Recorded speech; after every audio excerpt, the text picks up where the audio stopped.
By the time help arrived, it was already over. The dog she loved more than life itself lay gasping its final breaths. Just minutes earlier, those same jaws had torn into her, the hands that fed him, the voice that soothed him, the heart that gave him everything. Geraldine truly believed that love could tame anything. But in one violent moment, love was no match for instinct.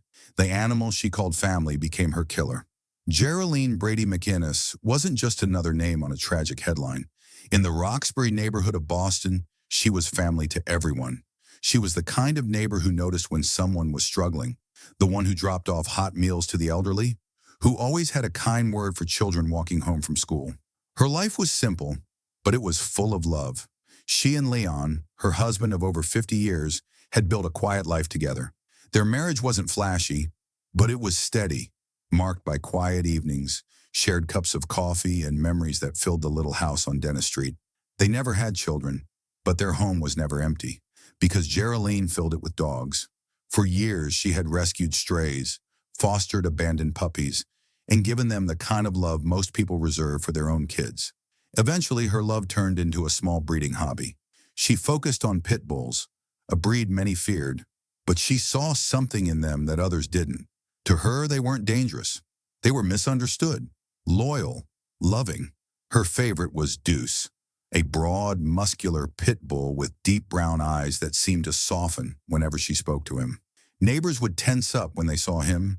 Some even crossed the street, but Geraldine would laugh. "He's a sweetheart," she'd say. "Wouldn't hurt a soul."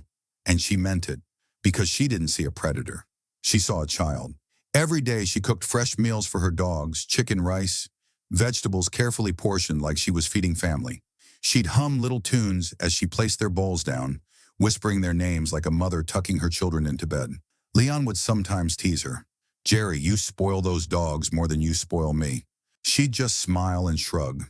"They give me love, Leon. Pure, simple love. They'd never betray me." Her friends admired her devotion. Her neighbors, though, weren't so sure. They'd watch her walking 4 powerful pit bulls at once and feel uneasy. But Geraldine didn't care. She believed in love. She believed it could tame anything. What she didn't see, what she couldn't see, was the danger waiting quietly beneath the surface. Because sometimes, love can blind us to the truth. But not everyone saw the dogs the way Geraldine did. The neighbors noticed things. They saw the restless pacing behind the fence at all hours, the sharp, guttural barking that carried through the quiet Roxbury nights, so loud it rattled windows. Kids who once played freely on the sidewalk started crossing the street, whispering to each other as they hurried past her gate. Delivery drivers left packages halfway up the walkway, unwilling to get too close. There was something unsettling about that house. Jean McGuire, Geraldine's longtime friend and landlord, tried to voice her concerns. One evening, she stopped by after hearing yet another round of barking that wouldn't end. "Jerry," she said gently, "I know you love them, but 4 big pit bulls in one house? It's not safe. For you, for Leon, for anyone. Please, think about it." But Geraldine only smiled, shaking her head. "They're family, John. They'd never hurt me. You don't see what I see? They're sweet. They just need love." She truly believed that. Even Leon had his doubts. He'd started to notice small changes in Deuce, subtle but undeniable. At feeding time, Deuce would stiffen, his body tense as the bull approached.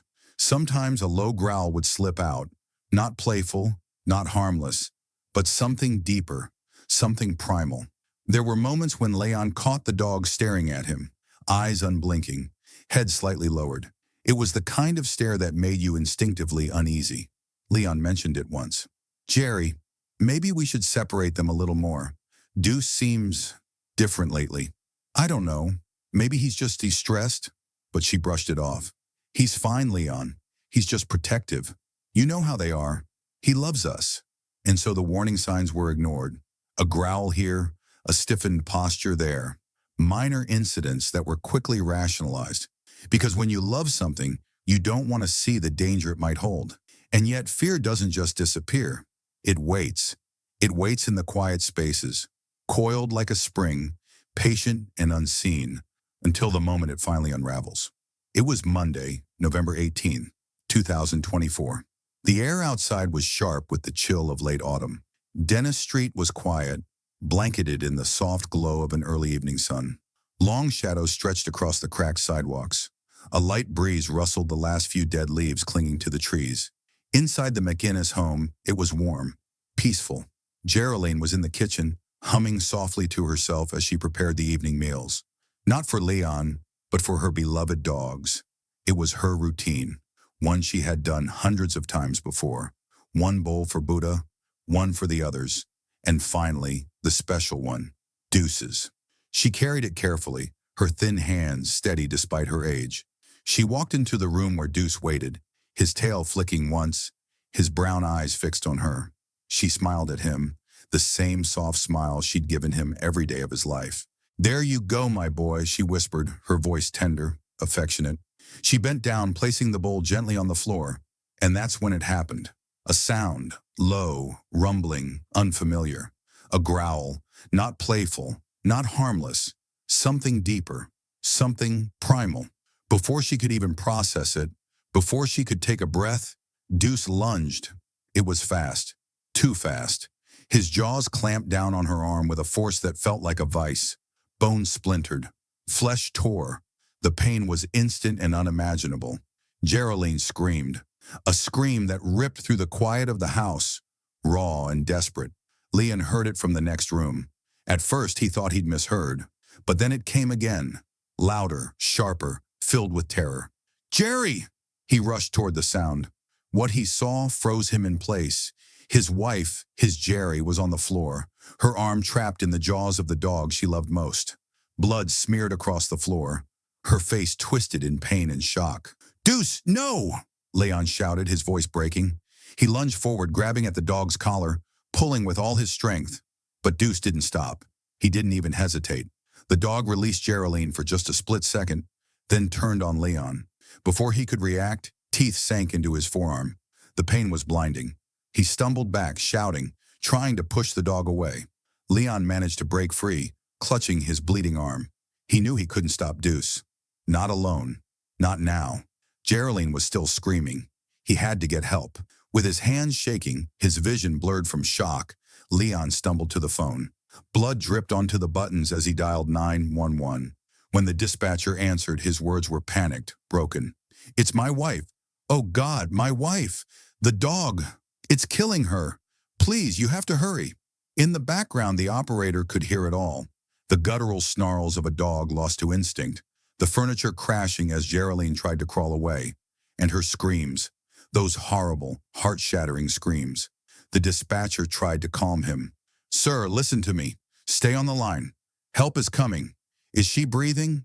Is the dog still attacking?" But Leon could barely speak. All he could do was cry out her name, begging for it to stop. Geraldine was still alive, but barely. Her arm was shredded, blood pooling beneath her on the floor. With what little strength she had left, she tried to crawl away, her fingers scraping across the tile. "Deuce, stop. Please, stop." But Deuce didn't hear her, or maybe he didn't recognize her anymore. His instincts had taken over, clouding the years of love and care she had given him. As she moved, the motion triggered something deep in him again. His head jerked, his muscles tensed, and then he lunged. This time not for her arm, but for her neck. Geraldine screamed, the sound raw and gurgling. Leon tried to pull himself toward her, but he was bleeding, dizzy, barely able to move. He shouted again, his voice breaking. "Jerry, hold on!" Then, faint, distant sirens. The sound of hope. They were coming. Help was coming. But seconds felt like hours. The growls grew louder, the snarls more violent, Geraldine's screams weaker. And then, the front door burst open. 2 Boston police officers rushed in, expecting a routine call, but what they saw stopped them cold. Blood everywhere. A man slumped against the wall, pale and shaking, and in the middle of the room, an elderly woman lying in a pool of blood. A massive pit bull latched onto her neck. For a split second, the officers froze, shocked by the sheer brutality of the scene. "Hey, get off!" one officer shouted, stepping forward, trying to distract the dog. But Deuce didn't stop. His head snapped up, his eyes wild, and in an instant, he lunged straight at the nearest officer. The impact knocked him backward. Pain exploded as teeth tore into his leg. He screamed, grappling with the powerful animal. The second officer pulled his baton, trying to force the dog away, but Deuce was too strong, too far gone in his frenzy. In that moment, there was no time to think, no time to hesitate. Lives were on the line. The officer's hand went to his holster. He drew his weapon. "I'm sorry," he whispered under his breath. A single gunshot shattered the room. Deuce jerked, stumbled, and collapsed to the floor. His body twitched once, twice. A final whimper escaped his throat, then faded into silence. For the first time in what felt like an eternity, the house was quiet. As the echo of the gunshot faded, paramedics rushed in. They found Leon slumped against the wall, pale, his arm torn and bleeding but conscious. The injured officer was holding his leg, pain etched across his face. Both would survive. But Geraldine, she lay motionless, her breathing shallow, her skin pale and clammy. The paramedics worked quickly, wrapping bandages, stabilizing what they could. Her pulse was weak. She was fading. They lifted her gently, blood soaking through the sheets beneath her, and rushed her into the waiting ambulance. Leon tried to call out to her, his voice breaking. "Jerry, hold on, please hold on." He wanted to go with her, but he was barely able to stand. Another ambulance took him separately, his mind spinning, replaying the nightmare over and over. The ride to the hospital was a blur of flashing lights and muffled sirens. Inside the emergency room, doctors and nurses fought with everything they had. They worked furiously, but the injuries were catastrophic. Too much blood lost, too much damage done. After what felt like an eternity, the lead surgeon stepped out into the waiting area. His face said everything before he even spoke. Geraldine didn't make it. The woman who had given her life to love was gone. Leon survived his injuries, but the wounds inside him were far deeper. When he was discharged, he returned to an empty, haunted home. Silent now, stripped of the warmth it once had.